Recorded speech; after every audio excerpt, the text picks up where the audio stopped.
Olá, seja muito bem-vindo a mais uma aula de Direito Empresarial, agora com o tema Nome Empresarial.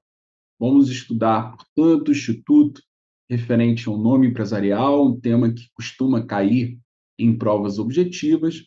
Vamos, então, ao primeiro ponto que se refere ao nome empresarial, que é exatamente a sua distinção em relação à marca e o título de estabelecimento.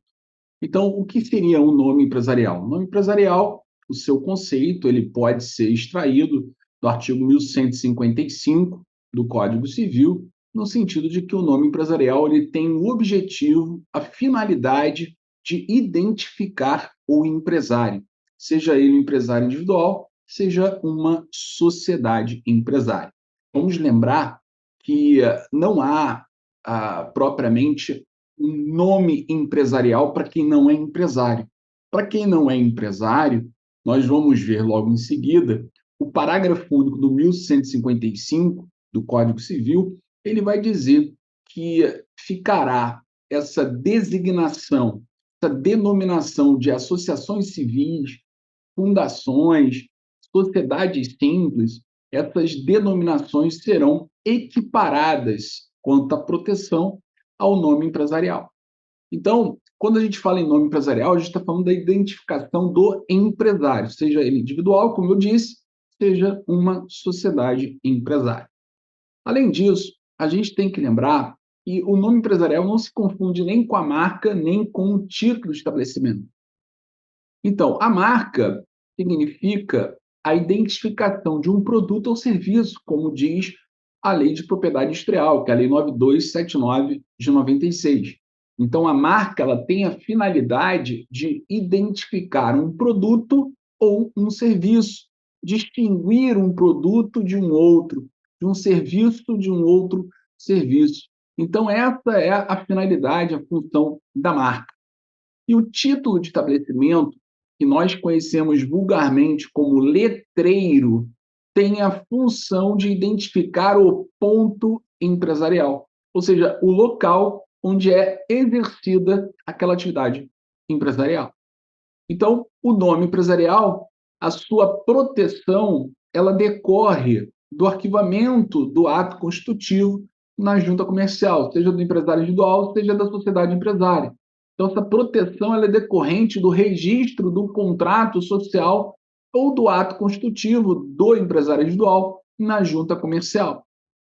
A marca, por sua vez, a sua proteção ela decorre do registro lá no INPI, o Instituto Nacional de Propriedade Industrial, o INPE. Enquanto que, em relação ao título de estabelecimento, nós não temos um local para o registro do título de estabelecimento, muito embora não exista este local, isso não significa que esteja desprotegido no nosso ordenamento jurídico. Não é isso. O título de estabelecimento goza de proteção legal. Tanto é verdade que a Lei de Propriedade Industrial diz, no artigo 195, inciso 3º, que será uma hipótese de crime de concorrência desleal. Então, existe uma proteção decorrente da proibição à concorrência desleal, que está delimitado no artigo 195.3. O nome empresarial, como a gente vai ter oportunidade de ver ao longo da nossa aula, ele goza de proteção estadual, porque é nos limites territoriais naquela junta comercial onde ele foi registrado. Essa é a regra. Depois, mais à frente, a gente vai ver uma exceção, quando o nome empresarial pode ter proteção em todo o território nacional. Além disso, em relação à marca, aí não há nenhuma dúvida, a marca ela traz para o seu titular uma proteção territorial nacional. Registrou no Instituto Nacional de Propriedade Industrial, vai ter proteção em todo o território brasileiro. E quanto ao título de estabelecimento, não há uma regra específica sobre esse ponto. Mais uma vez, tudo é feito através da regra do 195.3, então você tem que ver caso a caso as hipóteses que poderiam configurar uma concorrência desleal, sobretudo quando há desvio de clientela. Bom, seguindo, a gente pode observar no nosso ordenamento jurídico que o nome empresarial goza de proteção dentro do contexto do Código Civil a partir do artigo 1155, como eu já havia citado para vocês. O artigo 1155, então, ele diz que considera-se nome empresarial a firma ou a denominação adotada de conformidade com este capítulo para o exercício da empresa. Então, aqui a gente deve perceber que o legislador ele já entregou, logo no artigo 1155, as duas espécies de nome empresarial, que são a firma ou a denominação. Firma ou denominação são as espécies de nome empresarial que nós temos. Bom, 1155, parágrafo único, por sua vez, estabelece, como eu já disse a vocês, prevê, como eu já avisei anteriormente, que o nome empresarial é um instituto próprio do empresário e que as sociedades simples, as associações, as fundações, elas vão ter uma denominação e essa denominação vai gozar de uma proteção equiparada ao nome empresarial. Com relação ao nome empresarial ainda, é importante lembrar que o próprio DREI, que regulamenta a atuação das juntas comerciais, o próprio DREI, na Instrução Normativa 81 de 2020, no seu artigo 18, parágrafo 1º, mais uma vez reforça a ideia de que as espécies de nome empresarial são a firma e a denominação. E aí, no parágrafo 2º, indica que a firma, a espécie de nome empresarial firma, será composta pelo nome civil de forma completa ou abreviada. Então, por exemplo, um empresário individual, Juan, que atue vendendo livros jurídicos. Então, pode ser Juan Vasquez, livro jurídico. Juan, livros jurídicos. Então, a ideia de você ter no nome empresarial espécie firma o nome civil ou do empresário, ou, se for uma sociedade, dos sócios que compõem esta sociedade. E no parágrafo 3º, nós temos a denominação, que é formada por quaisquer palavras da língua nacional ou estrangeira, pode ser estrangeira também, atenção, sendo facultada a indicação do objeto. Isso aqui depois a gente vai ver que é um pouco mais complicado, porque a gente vai ter que fazer aqui uma menção a regras específicas, mas, de maneira geral, a indicação do objeto na denominação ela seria facultativa. Bom, com relação à adoção de cada uma dessas duas espécies de nome empresarial em relação a cada empresário, eu preparei esta tabela para vocês. Então, a partir desta tabela, você consegue identificar o empresário e que espécie de nome empresarial ele pode utilizar. Então, por exemplo, o empresário individual, ele sempre vai usar a firma como espécie de nome empresarial. E aqui um detalhe importante, é a chamada firma individual. Também tem essa classificação da firma. A firma pode ser individual, pode ser coletiva. A firma individual, ela é utilizada e empregada pelo empresário individual. A firma coletiva, também conhecida como razão social, é utilizada por sociedades empresárias. Então, por exemplo, a sociedade em nome coletivo e a sociedade em comandita simples, elas só podem usar a espécie de nome empresarial firma. E, nesse caso, como elas são pessoas jurídicas, a gente pode chamar de firma, somente firma. A gente também poderia falar firma coletiva e também podemos falar razão social. Então, a gente tem que lembrar que razão social significa, na realidade, uma firma utilizada por pessoa jurídica. Então, quando a gente fala em razão social, a gente está falando de firma, ou seja, a espécie de nome empresarial firma, mais pessoa jurídica, ou seja, mais sociedade, nesse caso aqui, mais sociedade utilizando. Então, aí a gente tem, portanto, a razão social. Então, a razão social é a soma da firma mais sociedade. Então, se a gente observar aqui, nesse caso concreto, a gente tem, portanto, olha, a firma, então o nome empresarial firma, só que usada por pessoa jurídica. firma mais sociedade. Então, por exemplo, aqui em cima, empresário individual, o empresário individual não tem razão social. O empresário individual não tem razão social porque ele é uma pessoa física. Então, ele tem a chamada firma individual. Também a gente deve aqui considerar que a sociedade anônima e a sociedade cooperativa só usam denominação. E aí a gente tem que ficar atento porque eles não têm razão social. Sociedade anônima, sociedade cooperativa não tem razão social. Por que não tem razão social? Porque para ter uma razão social tem que ser firma mais sociedade. Então, embora uma SA, uma sociedade cooperativa, seja exemplo de sociedade, eles usam apenas denominação e não firma. Então, falta o requisito aqui, firma. Então, a equação é muito fácil. Firma mais sociedade é igual razão social. Então, a SA e a cooperativa a gente já sabe que só pode usar denominação. A sociedade limitada e a comandita por ações, elas podem escolher. Então, elas têm a faculdade de escolher entre a firma ou a denominação. Por exemplo, se a sociedade limitada escolher usar a espécie de nome empresarial firma, você pode falar que ela tem razão social. Agora, se a sociedade limitada escolher a espécie de nome empresarial denominação, você não pode falar que ela tem a razão social, porque apesar de ser uma limitada, se ela escolhe denominação, então não pode ter razão social, porque razão social é sinônimo de firma mais sociedade. Legal?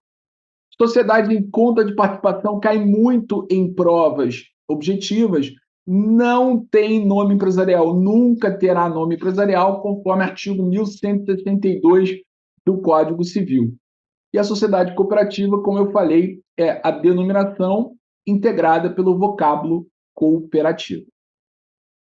Princípios que regem o nome empresarial. Então, vejam, até aqui a gente já sabe o que é um nome empresarial, identifica o empresário, já sabemos as suas espécies, firma e denominação, e já sabemos quem pode usar o quê. Né? O empresário pode usar qual espécie de nome empresarial. Isso a gente já sabe, a gente viu no slide anterior. Agora nós vamos lembrar os princípios que regem o nome empresarial. Então, na Lei 8934 de 94, nós temos aqui, ó, no artigo 33, que a proteção do nome empresarial, decorre automaticamente do arquivamento dos atos constitutivos de firma individual e de sociedade, como a gente já sabia, tem que estar escrito na junta comercial para ter proteção. E o artigo 34, sim, fala dos princípios. Olha, o nome empresarial obedecerá aos princípios da veracidade e da novidade. O artigo 18 da Instrução Normativa do DREI 81 de 2020 diz que o nome empresarial atenderá aos princípios da veracidade e da novidade e identificará, quando assim exigir a lei, o tipo jurídico adotado. Bom, então, veracidade, o nome empresarial deve ser verdadeiro e também a gente tem, além do princípio, então, da veracidade, a gente tem o princípio da novidade, e esse princípio da novidade que está também refletido no artigo 1163, indica que o nome empresarial deve distinguir-se de qualquer outro já inscrito no mesmo registro. Então, a gente deve aqui observar que o artigo 1163 ele fala no mesmo registro, na mesma junta comercial. Então, ele tem que se distinguir na mesma junta comercial, porque a proteção do nome empresarial se dá nos limites do território daquela junta que ele foi registrado. Então, a proteção territorial ela é estadual. Se eu tenho um nome empresarial registrado na Junta Comercial do Rio de Janeiro, ele só tem proteção no estado do Rio de Janeiro, não vai ter proteção em todo o território nacional.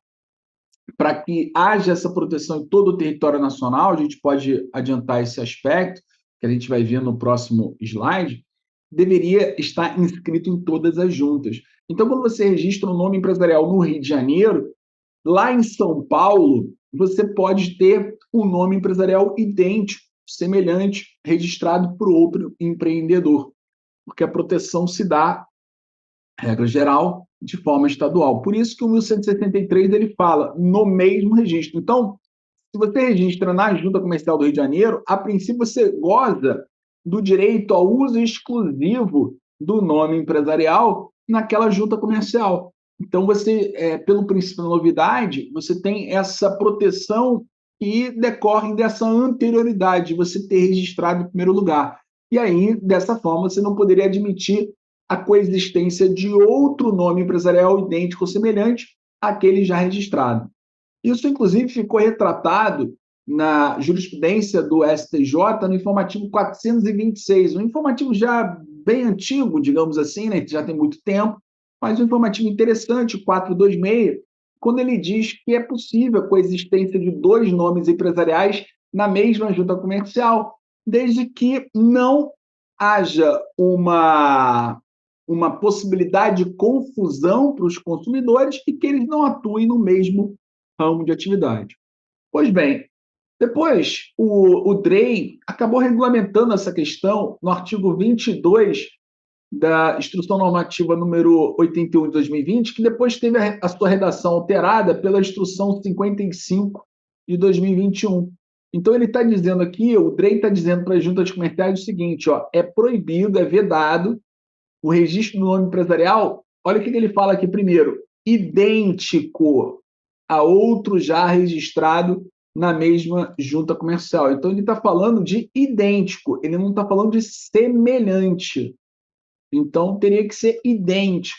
Essa seria a orientação do DREI hoje para as juntas comerciais. Também aqui no inciso segundo, eu tenho o princípio da moralidade.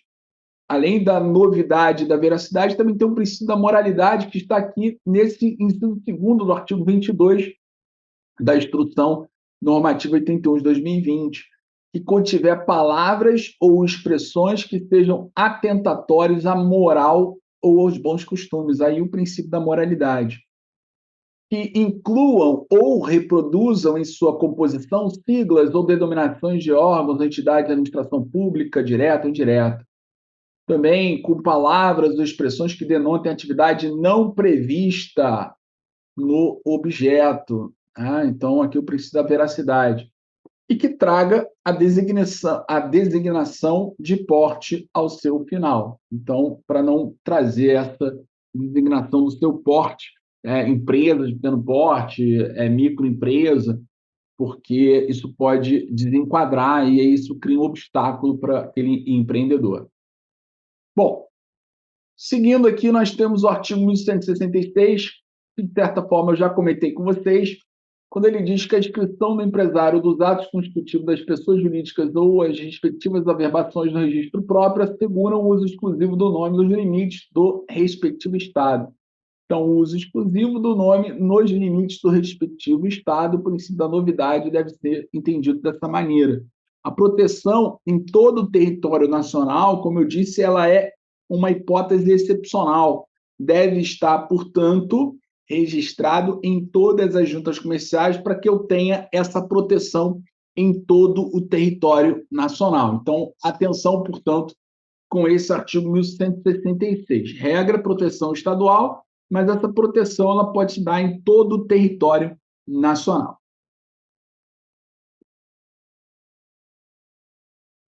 Seguindo, aqui a gente encontra aquele informativo que eu mencionei para vocês, o informativo 426, que é importante, que permite a coexistência de dois nomes empresariais semelhantes quando eles não atuem no mesmo ramo de atividade e não possam causar confusão entre os consumidores. Então, aquele informativo que eu havia mencionado. Perfeito? Então, cuidado, portanto, com essa regra. Bom, vamos aqui passear pelas regras do Código Civil sobre nome empresarial. Vamos aqui fazer menção agora, de maneira específica, ao 1157, seu parágrafo único. Então, existe uma regra geral aqui que a gente deve encontrar no 1157, que diz que a sociedade em que houver sócio de responsabilidade ilimitada operará sob firma.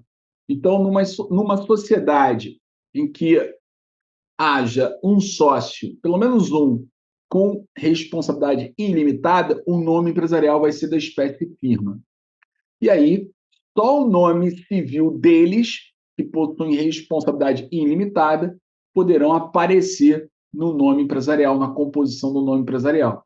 E aí, vejam o que diz o 1157, parágrafo único: ficam solidária e ilimitadamente responsáveis pelas obrigações contraídas sob a firma social aqueles que os seus nomes figurarem na firma da sociedade que trata esse artigo. Então, vamos imaginar, por exemplo, uma sociedade de comandita simples. Numa sociedade de comandita simples, a gente sabe que o comanditado ele tem responsabilidade ilimitada e o comanditário, ao contrário, ele tem uma responsabilidade limitada ao preço de sua cota.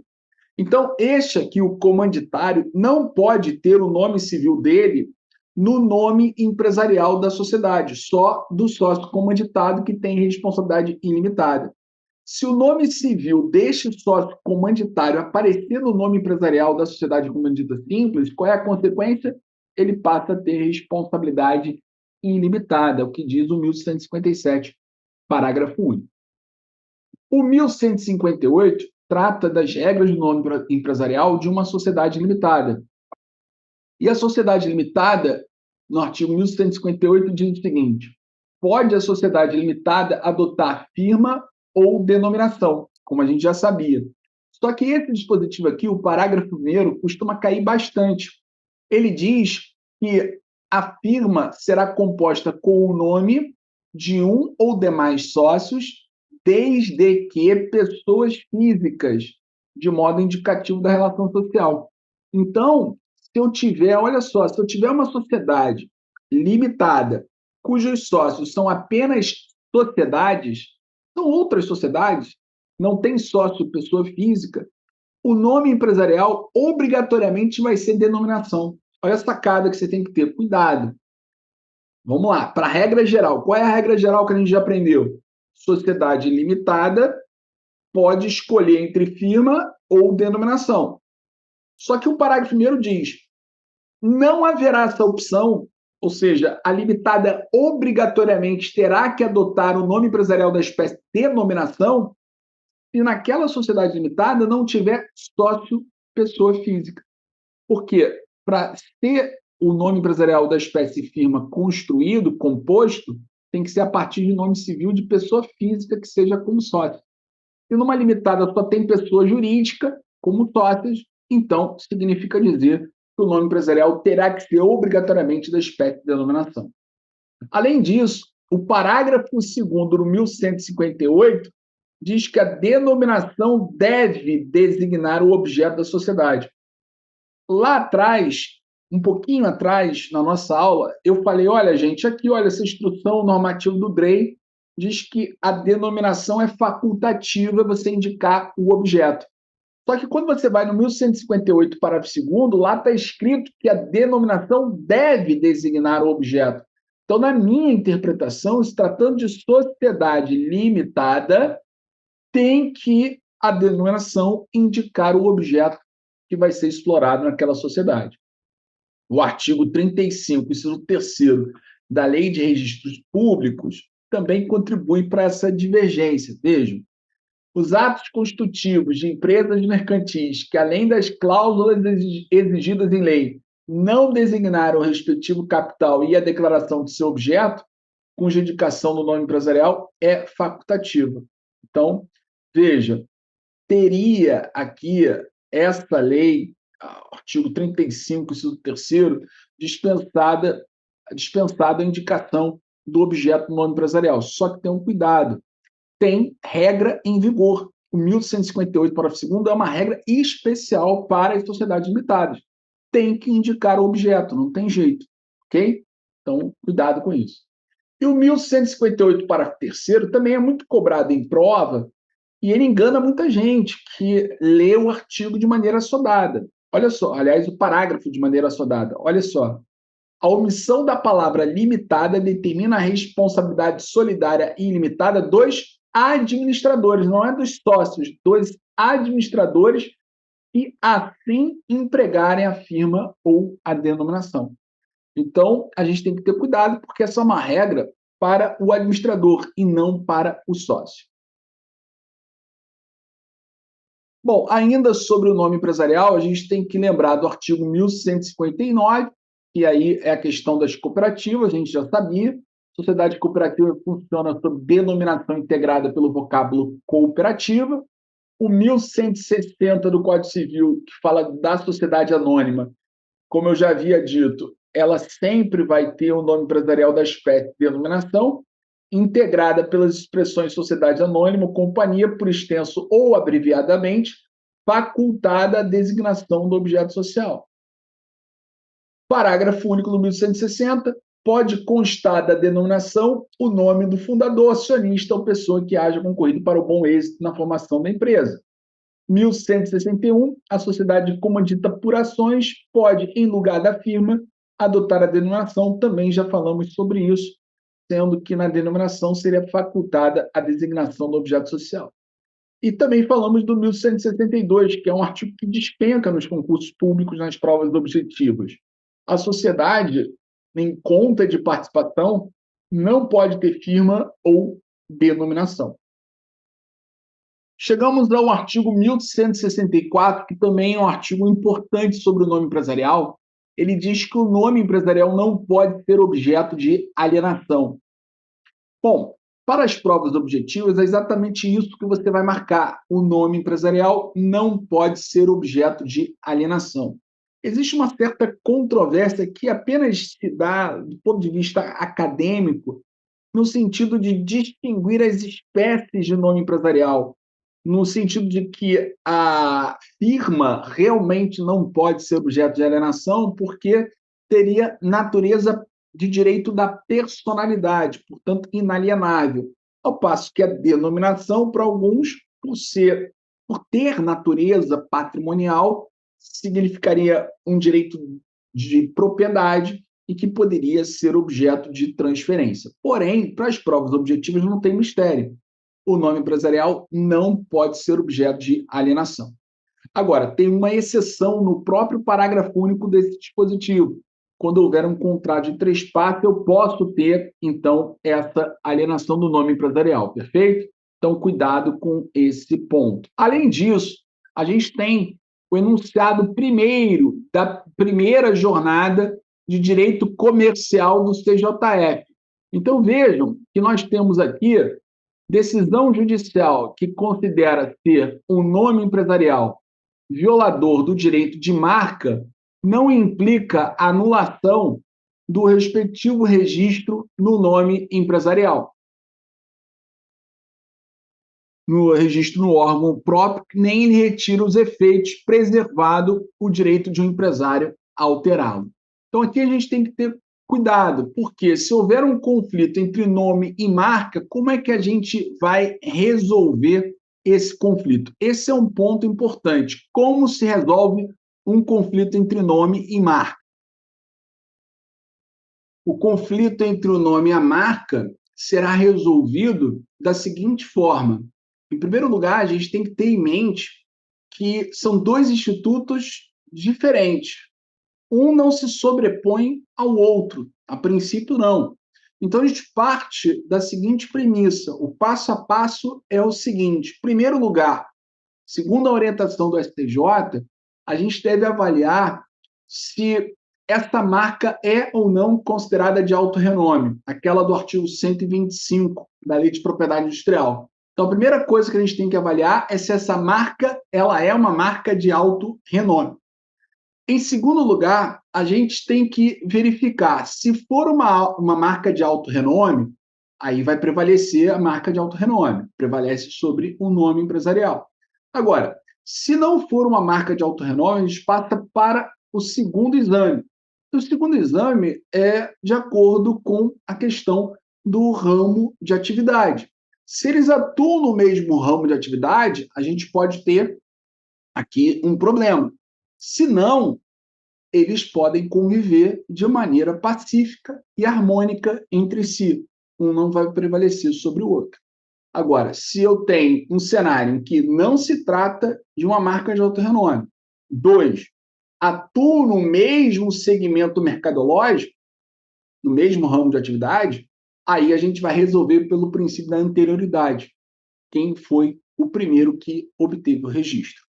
Então, se o nome empresarial perde esse processo, o juiz diz que a marca tem que prevalecer, então ele vai dar a oportunidade do titular do nome mudar esse nome empresarial para que ele não tenha o seu registro cancelado. É o que diz o enunciado, então, número 1 da primeira jornada de direito comercial do CJF. E o enunciado número 2, ele está relacionado ao artigo 124, inciso 5º da Lei de Propriedade Industrial, que diz que um nome empresarial poderia, de certa forma, impedir o registro de uma marca. Porque o 124 diz, não será registrado como marca. Aí o inciso 5º diz, o que reproduzir um nome empresarial registrado. Então, o nome empresarial poderia impedir o registro de uma marca? Literalmente sim, pelo 124, inciso 5º. Mas não é bem assim. Por quê? Porque, na realidade, eu tenho que lembrar que a marca ela tem proteção em todo o território nacional, mas o nome empresarial não. Não faria sentido você dizer que o nome empresarial vai impedir sempre o registro da marca só porque ele foi registrado anteriormente, porque esse nome empresarial registrado na Junta Comercial do Rio de Janeiro não impede que, posteriormente, um outro empreendedor registre o mesmo nome empresarial em São Paulo, já que a proteção é territorial estadual. Então, para isso, para que a gente tenha realmente a aplicação do 124, inciso 5º, é necessário, que esse nome empresarial tenha proteção em todo o território nacional, como a gente já sabe, tem que estar registrado em todas as juntas, e que essas partes envolvidas nessa demanda, eles tenham atuação no mesmo segmento mercadológico. Então, proteção em todo o território nacional e atuação no mesmo ramo de atividade, para que você, aí sim, aplique literalmente o 124, inciso 5º. É o que diz o enunciado número 2 e o que diz também a jurisprudência no informativo 464 do STJ. Além disso, a gente tem que lembrar que, com relação ao nome empresarial ainda, nós temos o enunciado número 7 da primeira jornada de direito comercial, que diz que o nome de domínio integra o estabelecimento empresarial como bem incorpóreo para todos os fins de direito. Então, o nome de domínio é aquele que vai identificar aquele domínio na internet. Então, esse nome de domínio, ele tem a proteção também, ele é protegido a partir do registro desse domínio no Brasil. O local, segundo a instituição oficial para o registro de depósitos desses nomes de domínio, é o domínio registro.br. Então, ali você vai ter a proteção do nome de domínio. Lembrando que o nome de domínio ele também segue a regra do princípio da anterioridade. Né? Então, no Brasil, o registro de nome de domínio da internet é regido pelo princípio do first come, first served, segundo o qual é concedido o domínio ao primeiro requerente que satisfizer as exigências para o registro, que é feito aqui, então, aqui no registro BR. Tá? Bom, seguindo, o nome empresarial, então, ainda conta com algumas regrinhas importantes, como o 35A, que permite que o empresário ou a pessoa jurídica opte por utilizar o número de inscrição no CNPJ. Então, você pode ter o CNPJ como nome empresarial. O artigo 59 da Lei 8.934/94, expirado o prazo da sociedade celebrada por tempo determinado, esta perderá a proteção ao seu nome empresarial. Essa é uma norma super polêmica, porque, na verdade, quando você constitui uma sociedade com prazo determinado, e se você continua a exploração dessa atividade depois desse prazo, ela passa a ser por prazo indeterminado. Então, não faz sentido perder o nome empresarial em razão disso. Mas é necessário fazer uma comunicação junto à junta comercial de que os sócios deliberaram a continuidade daquela empresa agora por prazo indeterminado. Então, é importante fazer essa verbação para que não apliquem essa regra controversa do artigo 59. O 1167 também é importante, porque ele diz que cabe ao prejudicado a qualquer tempo, isso é muito importante, veja, não são 5 anos, 10 anos, 20 anos, é a qualquer tempo, ação para anular a inscrição do nome empresarial. E o 1168, a inscrição do nome empresarial será cancelada a requerimento de qualquer interessado quando cessar o exercício da atividade para que foi adotado quando ultimasse a liquidação da sociedade que o inscreveu. E com isso, vamos fechar então a nossa aula sobre o nome empresarial com uma questão sobre o nome empresarial e o nome de domínio. Assinale a alternativa correta. Então, letra A. Cabe ao prejudicado, no prazo de 5 anos, ação para anular a inscrição do nome empresarial feita com violação da lei ou do contrato. Então, a gente percebe que se a gente tem que marcar a correta, o prazo aqui está errado, porque seria, como a gente viu há pouco, no 1167, a qualquer tempo. B. O nome empresarial pode ser objeto de alienação. A gente viu pelo 1164 que a regra é não pode ser objeto de alienação e só poderia ser alienado em caso de trespasse. E a letra C, a sociedade em conta de participação não adotará nome empresarial. Isso aqui está de acordo com o artigo 1162. E a letra D, a omissão da palavra limitada determina a responsabilidade solidária e ilimitada dos sócios controladores. Isso está errado. Vocês sabem que é dos administradores que assim empregarem a firma ou a denominação da sociedade. Artigo 1158, parágrafo 3º. Portanto, o gabarito aqui da questão seria a letra C. Então, meus amigos, essa foi mais uma aula de Direito Empresarial sobre nome empresarial. Aguardo todos vocês no nosso próximo encontro. Bons estudos a todos.